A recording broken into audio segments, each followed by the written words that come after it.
أعوذ بالله من الشيطان الرجيم. بسم الله الرحمن الرحيم. ألف لام را كتاب أنزلناه إليك لتخرج الناس من الظلمات إلى النور بإذن ربهم إلى صراط العزيز الحميد. الله الذي له ما في السماوات وما في الأرض وويل للكافرين من عذاب شديد.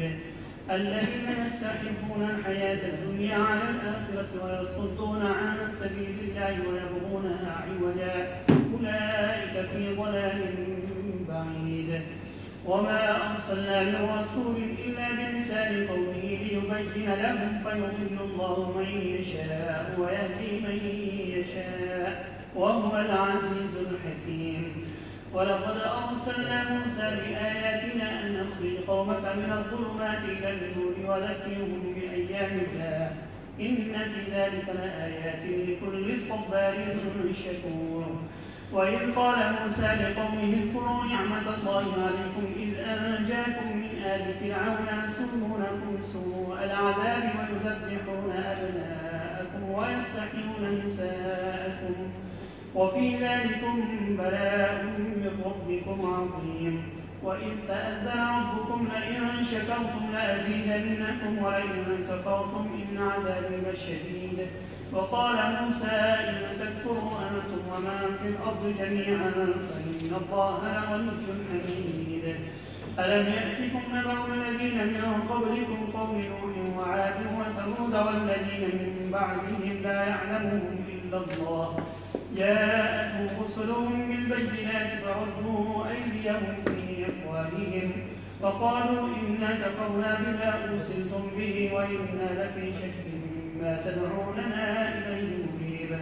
قالت رسلهم وفي الله شك فاطر السماوات والأرض يدعوكم ليغفر لكم من ذنوبكم ويؤخركم إلى أجل مسمى قالوا إن أنتم إلا بشر مثلنا تريدون أن تصدونا عما كان يعبد آباؤنا فأتونا بسلطان مبين.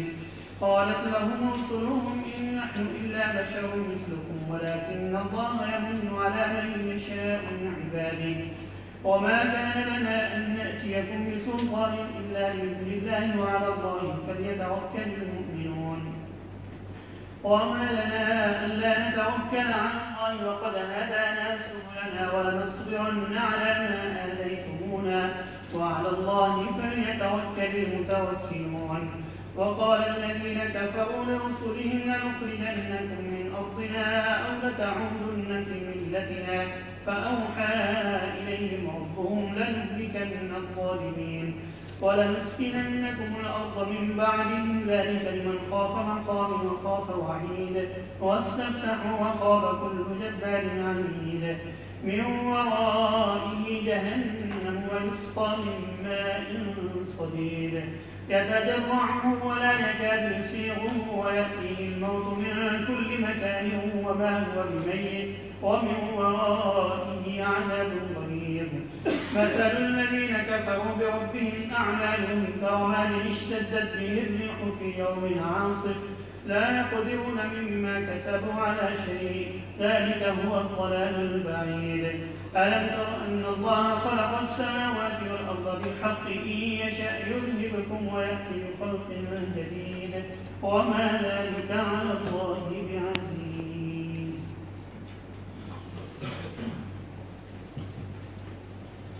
أعوذ بالله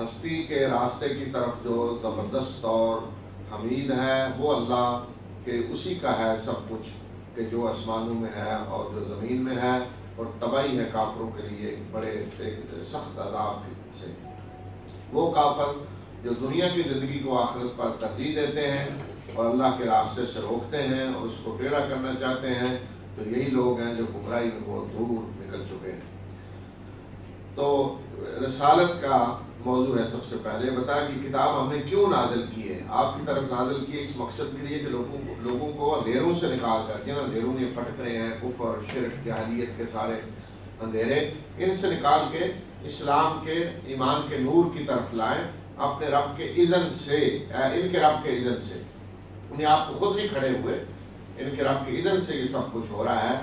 اور وہ رب کے جو زبردست ہے اور حمید ہے، اور آسمان و زمین میں ہر چیز اسی کی ہے، بادشاہی اسی کی ہے، اور یہ آج جو اس کتاب کا انکار کریں گے، کفر کریں گے، تو ان کے لیے ایک ایسی تباہی بربادی آ رہی ہے، اور وہ بربادی ایک سخت عذاب کی شکل میں ہوگی۔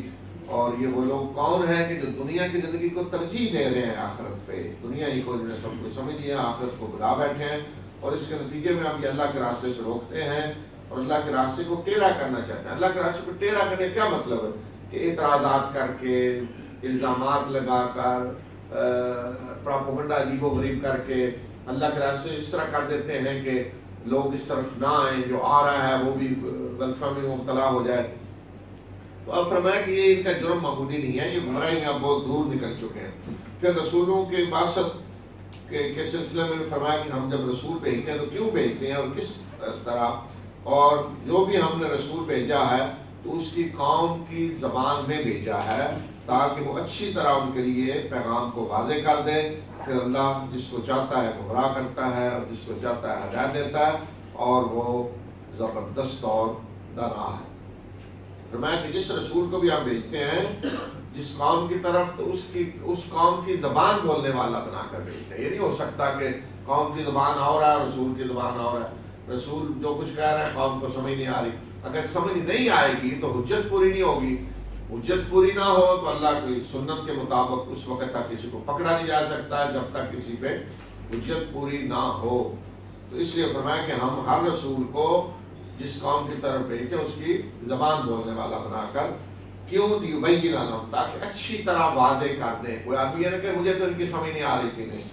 پھر اس کے بعد جب رسولوں کی دعوت پہنچا دی جاتی تو پھر جو گمراہ ہونا چاہتا ہے اللہ اسے گمراہ کر دیتا ہے، اور جو ہدایت پانا چاہتا ہے اللہ اسے ہدایت دے دیتا ہے۔ تو اس سے دیکھیں آج یہ بات بھی معلوم ہو رہی ہے، جو آج اس امت کی ذمہ داری ہے کہ قرآن تو عربی زبان میں ہے، اور آج انسانیت کا کتنا بڑا ایک حصہ ہے جو عربی زبان تو نہیں بولتے نا، عرب تو بہت تھوڑے ہیں، ایک ہمارے پاکستان کے برابر بھی نہیں ہے، سارے عرب ملا لیں جی، تو اس سے بڑا ہندوستان بیٹھا ہے، چائنا اس سے بڑا، دنیا ساری۔ تو اب اللہ نے کوئی رسول نہیں بھیجنا، اللہ کے آخری رسول آ چکے ہیں، آخری کتاب آ چکی ہے، دین مکمل ہو چکا ہے۔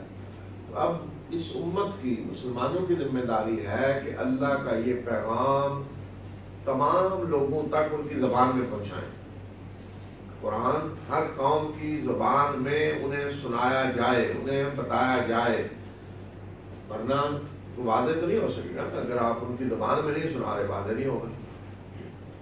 اور اگر آپ نے یہ کام نہیں کیا تو لوگ گزر کر سکتے ہیں قیامت کے دن کہ ہمیں تو اللہ کی کتاب سنائی نہیں گئی، پتہ ہی نہیں تھا، ہماری تو زبان میں نہیں آئی، گزر کر سکتے ہیں۔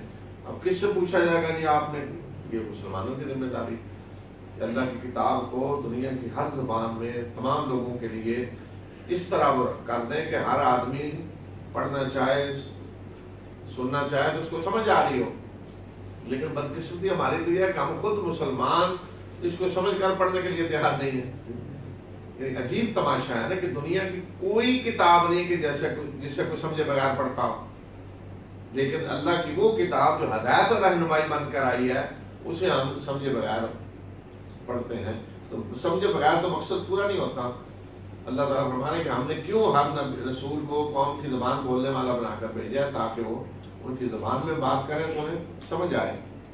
پھر اسی طرح فرمایا موسیٰ کو بھی اسی مقصد کے لیے ہم نے بھیجا تھا، اور ہم نے موسیٰ کو اپنی آیات دے کر بھیجا کہ لوگوں کے اپنی قوم کو تاریکیوں سے نکال کے روشنی کی طرف لائیں اور انہیں اللہ کے یادگار دنوں کی یاد دلائیں. بے شک اس میں بڑی نشانی ہے ان لوگ ہر اس شخص کے لیے جو صبر کرنے والا اور شکر گزار ہے. اللہ کی یادگار دن یعنی وہ دن کے جن میں اللہ تعالیٰ نے قوموں کو عروج دیا، زوال قوموں پہ آیا، جیسے مثلا فرعون کو جس طرح شکست ہوئی اور جس طرح کے بڑے بڑے واقعات کہ جس میں نشانیاں ہیں بڑی کہ کس طرح اللہ تعالیٰ قوموں کو اوپر اٹھاتا ہے، گراتا ہے. تو یہ یادگار دن ہے.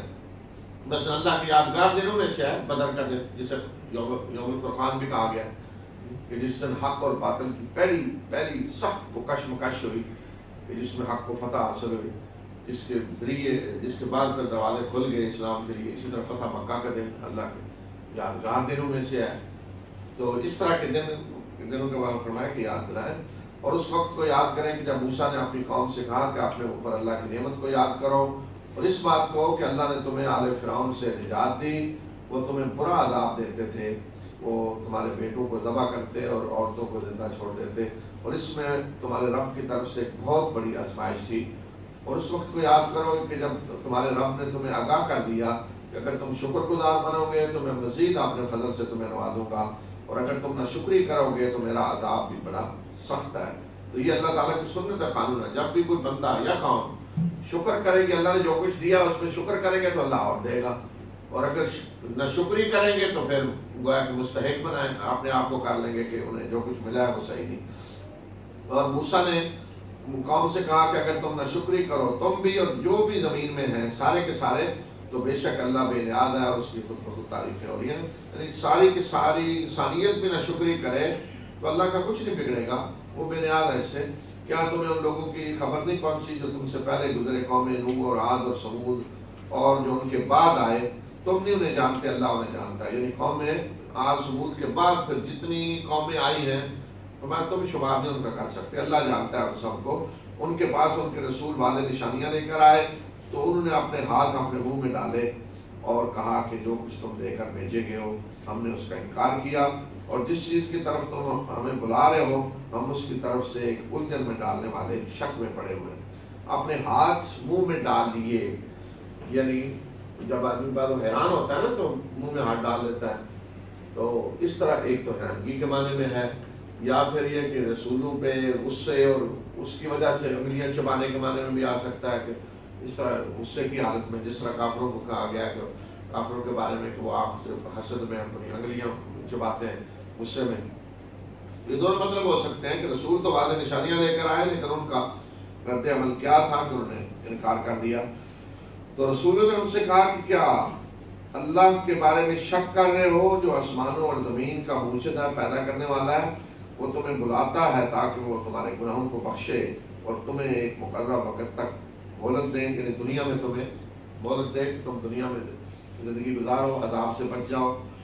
انہوں نے کہا کہ تم اس کے سوا کچھ نہیں کہ ہماری طرح کے انسان ہو، اور تم یہ چاہتے ہو کہ ہمیں ان کی عبادت سے روک دو جن کی ہمارے آباء و اجداد عبادت کرتے آئے ہیں، تو ہمارے پاس کو واضح نشانی لے کر آؤ.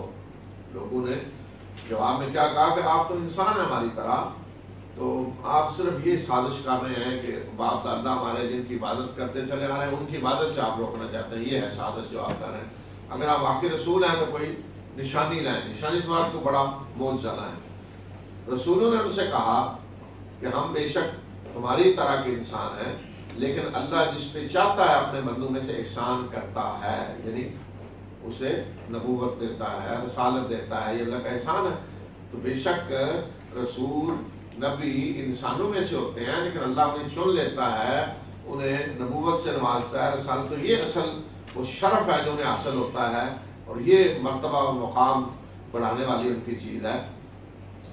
اور ہمارا یہ کام نہیں ہے کہ ہم تمہارے پاس تمہارے سامنے کوئی نشانی لے آئیں مگر اللہ کے اذن سے.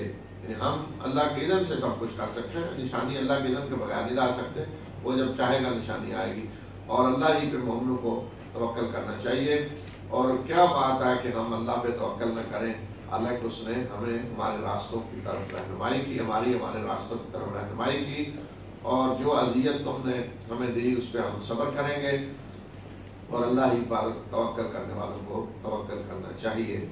اور کافروں نے رسولوں سے کہا کہ ہم تمہیں اپنی سرزمین سے نکال دیں گے یا تمہیں ہماری ملت کی طرف واپس پلٹ کر آنا ہوگا۔ ہمیشہ دیکھ لیں جبر کدھر سے ہوتا رہا ہے، کسی رسول نے زبردستی نہیں کی کہ میں زبردستی مومن بنانا ہے ایمان لانے والے۔ ہمیشہ جن قوموں کی طرف رسول بھیجے گئے ہیں وہ دھمکیاں دیتے رہے کہ واپس ہماری ملت میں آ جاؤ ورنہ ہم تمہیں نکال دیں گے، قتل کر دیں گے۔ زبردستی جبر جو ہے اسلام کی طرف سے نہیں ہوا، رسولوں کی طرف سے کبھی نہیں ہوا، جبر دوسری طرف سے ہوا ہے۔ وہ لوگ جن کی طرف رسول بھیجے گئے وہ ظالم وہ آزادی دینے کے لیے تیار نہیں تھے۔ پھر اسی مقصد کے لیے اللہ تعالیٰ نے جہاد رکھا ہے کہ تاکہ ایسے ظالموں کو روکا جائے کہ جو لوگوں کو آزادی دینے کے لیے تیار نہیں ہے کہ جو ایمان لانا چاہے ایمان لائے۔ جب یہ بات ہوئی تو اللہ تعالیٰ نے فرمایا کہ ہم نے ان کی طرف وحی کی یعنی رسولوں کی طرف، تو ان کے رب نے ان کی طرف وحی کی یعنی رسولوں کی طرف کہ ہم ظالموں کو ہلاک کر دیں گے اور ان کے بعد ہم تمہیں سرزمین میں بسائیں گے، اور یہ اس کے لیے ہے جو میرے حضور پیشی سے ڈرا اور جو میری وعید سے ڈرا، یعنی یہ اللہ کا وعدہ اس کے لیے ہے کہ جو ڈرتا ہے کہ اس نے اللہ کے سامنے پیش ہونا ہے تو ان کے لیے وعدہ ہے کہ اللہ ایسے ظالموں کو ہلاک کر کے انہیں ان کی جگہ بسائے گا۔ اور انہوں نے فیصلہ چاہا، کنہوں نے؟ ان ظالموں نے، سب قوموں نے، انہوں نے فیصلہ چاہا اور ہر سرکش اور ضدی نامراد ہوا۔ ان کے آگے جہنم ہے اور انہیں لہو اور پیپ پلایا جائے گا اور وہ اسے ایک ایک گھونٹ پیے گا اور پی نہیں سکے گا، اور موت اسے ہر طرف سے آ رہی ہوگی اور وہ مرے گا نہیں، اور اس کے آگے ایک سخت عذاب ہے۔ ان ظالموں نے فرما فیصلہ چاہا، ان قوموں نے چاہا کہ اللہ فیصلہ کرے ہمارے اور ان کے درمیان۔ ہر قوم ظاہر اپنے آپ کو سچا سمجھتی تھی، جیسے قریش سمجھتے تھے ہم سچے ہیں، وہ مسلمانوں کو کہتے تھے یہ گمراہ ہیں۔ فرمایا کہ انہوں نے فیصلہ چاہا، تو فیصلہ جب آیا تو نامراد کون ہوا؟ ہر سرکش ضدی جو تھا وہ نامراد ہوا، اور یہ تو دنیا میں ہوا۔ نامراد ہوئی کون؟ قوم نوح، قوم عاد، سمود، یہ باغی سرکش دنیا میں نامراد ہوئے، اور پھر آگے جان چھوٹے گی تو نہیں نا۔ فرمایا آگے جہنم بھی آ رہی ہے اور وہاں انہیں جو پانی پینے کے لیے دیا جائے گا وہ سدید کہتے ہیں، مکس جو خون اور پیپ مکس ہوتی ہے وہ پانی ہوگا، اور اسے گھونٹ گھونٹ وہ پینے کی کوشش کرے گا، پی نہیں سکے گا، حلق سے اتارنے کی کوشش کرے گا، اتار نہیں پائے گا، اور موت ہر طرف سے آ رہی ہوگی، ہر سزا ایسی ہے جیسے اب مر جائے گا لیکن مرے گا نہیں، اس لیے کہ مر گیا تو عذاب ختم لیکن مرے گا نہیں، اور آگے مسلسل سخت سے سخت عذاب آ رہا ہے۔ جن لوگوں نے اپنے رب کے ساتھ کفر کیا ان کے اعمال کی مثال ایسے ہے کہ جیسے راکھ ہو اور اس پر آندھی کے دن بادیں تو چل جائے، یا اپنے کمائی میں سے کسی چیز پہ قادر نہیں ہوں گے، اور یہ ہے دور کی گمراہی۔ کافر کچھ اچھے کام تو کرتے ہیں، جنہیں دنیا میں اچھے کام کہا جاتا ہے، ایسے کام کرتے ہیں، ان کے لیے اچھے کام جو ہیں ان کا حال کیا ہوگا آخرت میں کہ جیسے راکھ کا ڈھیر ہو اور سخت آندھی کے دن ایک بادل تند آئے تو اسے بالکل اڑا کے لے جائے گی، ذرہ برابر کوئی چیز باقی بچے گی۔ اس طرح ان کے مال ضائع ہو جائیں گے، جنہوں نے کفر کیا تو ان کے مال ضائع ہو جائیں گے، اس لیے کہ اللہ اس شخص کو اس کے عمل کا اجر دیتا ہے جو اللہ پر ایمان لاتا ہے۔ جو اللہ پر ایمان نہیں رکھتا اس کے عمل کا کوئی اجر اسے نہیں مل سکتا، اور ایمان میں آخرت پر ایمان شامل ہے، رسولوں پر ایمان شامل ہے، کتابوں پر ایمان شامل ہے۔ تو جو شخص اللہ کے کسی بھی رسول کا انکار کر رہا ہے اس کا ایمان مکمل نہیں، اسے کوئی اجر نہیں ملے گا۔ جو اللہ کی کتاب کا انکار کر رہا ہے اس کا ایمان نہیں، اسے کوئی اجر نہیں ملے گا۔ تو اللہ سے اجر لینے کے لیے ایمان ضروری ہے، مومن ہونا ضروری ہے۔ تو جو مومن نہیں ہے، جنہوں نے اپنے رب کے ساتھ کفر کیا، یعنی شرک کرتے رہے یا اللہ کے رسولوں کو کتابوں کو نہیں مانا یا آخرت کو، تو ان کے اعمال دنیا میں جو کچھ تھے وہ سب اس طرح ضائع ہو جائیں گے۔ کیا تم نے نہیں دیکھا کہ اللہ ہی ہے جس نے آسمانوں و زمین کو حق کے ساتھ پیدا کیا، اور اگر وہ چاہے تو تم سب کو لے جائے، تمہاری جگہ نہیں مخلوق لے آئے، تمام لوگ جو ہیں کسی بھی وقت تک، اللہ فرمایا جس وقت چاہے تمہیں ختم کر کے نئے لوگوں کو لا سکتا ہے، اور یہ اللہ پہ کوئی مشکل نہیں ہے، وہ بھاری نہیں ہے۔ یہ نہ سمجھے کہ کیسے اللہ کرے گا، اس کے لیے کام کرنا بھی مشکل ہے۔ وبرزوا لله جميعا فقال الضعفاء للذين استكبروا إنا كنا لكم تبعا فهل أنتم مغنون عنا من عذاب الله من شيء قالوا لو هدانا الله لهديناكم سواء علينا أجزعنا أم صبرنا ما لنا من محيص. وقال الشيطان لما قضي الأمر إن الله وعدكم وعد الحق ووعدتكم فأخلفتكم وما كان لي عليكم من سلطان إلا أن دعوتكم فاستجبتم لي فلا تلوموني ولوموا أنفسكم ما أنا بمصرخكم وما أنتم بمصرخي إني كفرت بما أشركتموني من قبل إن الظالمين لهم عذاب أليم. وأدخل الذين آمنوا وعملوا الصالحات جنات تجري من تحتها الأنهار خالدين فيها بإذن ربهم تحيتهم فيها سلام. ألم تر كيف ضرب الله مثلا كلمة طيبة كشجرة طيبة أصلها ثابت وفرعها في السماء تؤتي أكلها كل حين بإذن ربها ويضرب الله الأمثال للناس لعلهم يتذكرون.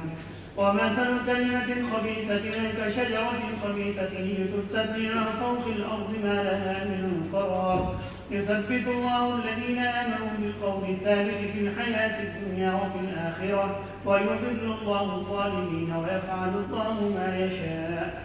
ألم تر إلى الذين بدلوا نعمة الله كفرا وأحلوا قومهم دار البوار جهنم يصلونها وبئس القرار. وجعلوا لله أندادا ليضلوا عن سبيله قل تمتعوا فإن مصيركم إلى النار. قل لعبادي الذين آمنوا يقيموا الصلاة وينفقوا مما رزقناهم سرا وعلانية من قبل أن يأتي يوم لا بيع فيه ولا خلال. الله الذي خلق السماوات والأرض وأنزل من السماء ماء فأخرج به من الثمرات رزقا لكم وسخر لكم الفلك لتجري في البحر بأمره وسخر لكم الأنهار وسخر لكم الشمس والقمر دائبين وسخر لكم الليل والنهار وآتاكم من كل ما سألتموه وإن تعدوا نعمة الله لا تحصوها إن الإنسان لظلوم كفار. وإذ قال إبراهيم رب اجعل هذا البلد آمنا واجنبني وبني أن نعبد الأصنام رب إنهن أضللن كثيرا من الناس فمن تبعني فإنه مني ومن عصاني فإنك غفور رحيم. ربنا إني أسكنت من ذريتي بواد